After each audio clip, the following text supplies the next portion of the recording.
Hi, my name is Clint Sainel, and this is my speech on special issues in Christianity. There are so many people walking this earth today. According to the United States Census Bureau, there are 7.1 billion people walking this planet we call Earth, with about 318 million living in the United States alone. Since the dawn of creation, since the dawn of time, when God created the heavens and the earth and created man and woman we know as Adam and Eve, placed them in the Garden of Eden, many generations have come and gone, all living and dying in the same way as generations past. In, in 2010, according to the CDC, there was approximately 2.5 million deaths in the US alone in 2010. But I'm not here to talk to you about those deaths in 2010. I'm not even here to talk to you about the 7.1 billion people who were walking this earth today. I'm here to talk to you about the countless lives that are being lost every day. I'm here to talk to you about the ones who never even made it to this life. Here to talk to you about the ones who never even made it out of their mother's womb. Yes, I'm here to talk to you about abortion. Have you ever wondered what the number one leading cause of death was today? Well, according to the CDC, heart disease and cancer tops that list, with a combined total of 1.17 million lives lost. Now, this is, of course, a very serious problem and is claiming hundreds of thousands of lives. But can I tell you that it's not the true number one leading cause of death? According to the Guttmacher Institute, in 2008, there was over 1.2 million abortions in 2008 alone. And it seems like nobody seems to care anymore. Abortion is just a normal thing. People are look at these children like they're just simply tissue. Doctors love to just tell us that they're just simply tissue and it's not really a baby. Today, most women are solely obsessed with their careers. What this world today tells our women is that they can only find their value, they can only find purpose through a career, a successful career in the corporate world. Women who stay at home and take care of their family, raise their children, and take care of their husband are just looked down upon nowadays. Well, in a world where women are told that their career is everything, and a woman unexpectedly becomes pregnant, and she has to make a choice between sacrificing her career or sacrificing her child, the decision seems all too easy.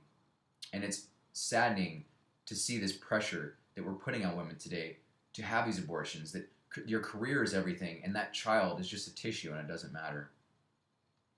The biggest excuse today that we hear is from the pro-choicers is that it's my body, so it's my choice. But we know all too well as Christians that this is just a lie. It's not just their body, it's the baby's body as well. We know it's just not a tissue, but it's a living, breathing human being that just hasn't been born yet. According to the Guttmacher Institute, there was 9 out of 10 abortions occur in the first 12 weeks of pregnancy. So it shows you that most women want to have that abortion to ease their conscience, to feel that it's not really a human yet. They feel like in that first 12 weeks that it's not really a baby yet. But according to the Mayo Clinic, in the 5th week of pregnancy, the baby already begins to form the brain, the spinal cord, and the heart. By week 6, the heart is already beating and pushing blood through the body. And by week 12, the baby has formed their eyes, legs, arms, fingernails, and even has a facial profile. So we see by that 12th week when most women have their abortion, it is far from just a tissue. It's a living human being that should be held as cherished and looked at as a precious gift from God. But sadly, that's just not the case today. People like to lie to themselves today and make excuses for the bad behavior. I think they love to hear that it's just a tissue because it eases their conscience and makes them feel better about the decision they're making. And it seems like most people's energy is put into things that aren't really important. Most people, when they say just have that abortion but don't hurt that tree, it seems like that's all you hear nowadays. It seems like most of our passion, our zeal, goes into taking care of the environment today. You hear all the things going on and zero emission vehicles and recycled paper and save the trees campaigns. They're all over the place. Today our world is infatuated with taking care of the environment, but it seems like the value of life is completely lost. I love how Casting Crowns puts it in their song While You Were Sleeping. It says, as we're sung to sleep by philosophies that save the trees and kill the children. And it's so true when you think about it.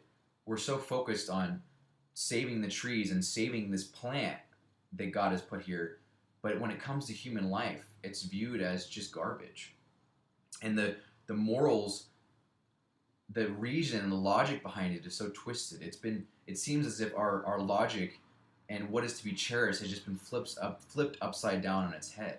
And it seems as if the American public and the world has a veil hanging over their eyes today. Most people love to reason their bad behavior and make excuses to fit into their lives. In the Bible, in Proverbs, it says this: there is a way that appears to be right to man, but in the end it leads to death. And this is so true. What feels right to us, we tend to do nowadays. That's what this America tells us. If it feels right, you should go ahead and do it. And that's what the Bible tells us leads to death. We tend to use our freedom as an excuse for our bad behavior. Well, this is a free country, so I deserve to make that choice. I deserve to have an abortion. It's my choice. It's my right to have that abortion if I want to. Us as Americans, because of this freedom that we have, we almost grow up with this self-entitlement pride that we have the right to do anything we want just because of that freedom. We take advantage of it. And today, Christians, when they do stand up for their beliefs, when we do turn against abortion and voice our opinions, of course we're viewed as haters. We're just full of hatred, and we receive all the backlash from this world. And I think it's funny how pro-choicers came from their mother choosing life. I mean, if you think about it, they would never be able to have that choice if their mother didn't choose to have them. So the only way that they are able to be pro-choice is because their mother chose life. I love how Ronald Reagan puts it. He says, "I've noticed that everyone who is for abortion has already been born." And it's such a simple and funny truth that they wouldn't be here if their mother didn't choose life. I believe with all my heart that abortion should be legal in every nation. I mean, if you think about it, there's a law in every nation against murder. And why? Because it's a heinous, horrible crime against humanity when a person murders another person. Countless lives have been lost and families have been destroyed because of this horrible sin. So why is abortion looked at as any differently? Just because we haven't held that baby yet or seen them yet with our own eyes, does that make him less of a human? Well, today, in today's world, that's what we've held on to. Is that just because they're living on the inside, they're not really a human. So it's just a tissue. It's not until they actually come out and are born that they have this life. It seems like they have this law that as soon as the baby comes out, it's a life and it's living under the law. But 2 seconds earlier, when the baby is still inside the woman, it's not viewed as a life. To me, the logic is just so completely flawed today. To me, the only real reason behind this is simply a calloused heart. People can make all the logic and reason they want behind it, but the facts prove it. That even by week 12, the baby is a baby. The baby has formed everything that we know that creates a human body: the arms, the legs, the eyes, the heart that pumps the blood through the body. The baby is fully formed and is speaking as of limbs. So the logic, the facts support the evidence that it's truly life. So what else is it? To me, it's simply a dead conscience, a dead heart, a calloused heart. Mother Teresa puts it this way: there are 2 victims in every abortion, a dead baby and a dead conscience. And it's so true. Today, so many Americans just simply have a hardened heart. So many Americans have pushed God out of their lives. Here in the U.S., we've tried to push God out of our schools, out of government, out of the way we run our laws, our lives, with gay marriage and abortion. And we slowly but surely try to push God out of every aspect of our lives. And the result is hardened hearts of all the Americans and all the people in the world. You see, where there's no presence of God, there is no love, because God is love. And so when we take the presence of God out of our country, our hearts become hard, and people are dead to the fact that this is a human life that you're taking. People look at it as if it's just a tissue, and their hearts are so hard they just don't see it. What makes me even more sad is that there are so many couples out there who would love to have a child, but they just simply can't. They're unable to conceive. There's so many people on waiting lists just waiting and praying for that baby to come. And it's so selfish of a woman not to just sacrifice her body for 9 months to carry her own child, to not only give that baby a chance at life, but to let that family be blessed and raise and love this child as their own. They could be not only blessing that child with life, but blessing that family with a life. I think today the only thing that we can really do to solve this abortion problem is to go after the people. Because simply, like I said, it's the result of a hardened heart. And how do you soften that heart? How do you remove that calloused heart and replace it with a fresh one? It's by the Holy Spirit. By the presence of God entering us today is how we change lives.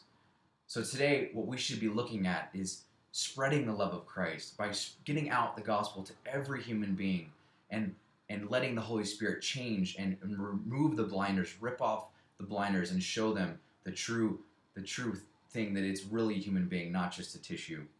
So I hope you join me in this fight to spread the love of Christ and change this view on abortion and show what it really is. It's just a horrible, sinful crime. Thank you for listening, and I'll see you next time.